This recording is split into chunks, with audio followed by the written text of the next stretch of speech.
5 signs na mahina ang pag-iisip mo. Number 1. Sarado ang isip sa opinyon ng iba. Kapag akala mo palagi ikaw ang tama at hindi mo kayang tanggapin na may mas alam ang iba, senyales yan ng mababaw na pag-iisip. Ang tunay na matalino, marunong makinig at tumanggap ng bagong ideya kahit hindi siya sang-ayon. Number 2. Laging padalos-dalos sa desisyon. Ang taong hindi nag-iisip bago kumilos. Yung tipong bahala na kahit alam niyang pwedeng magkamali, mahina ang pag-iisip. Ang matalinong tao, marunong magplano at iniisip muna ang magiging resulta bago gumawa ng hakbang. Number 3. Madaling magpaapekto sa emosyon. Kapag galit ka, nasasabi mo lahat.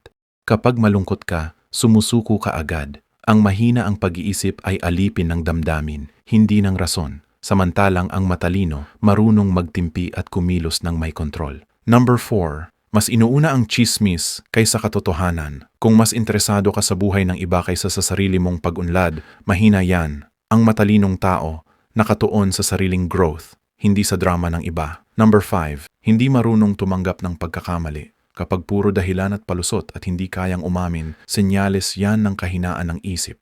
Dahil ang tunay na matalino, tinatanggap ang pagkakamali at ginagawang leksyon para mas gumaling. Kaya kung gusto mong patalasin ang isip mo, matutong makinig, magpakumbaba, at magbago. Dahil ang katalinuhan ay hindi nasusukat sa diploma, kundi sa ugali, disiplina, at kung paano ka mag-isip at matuto sa buhay.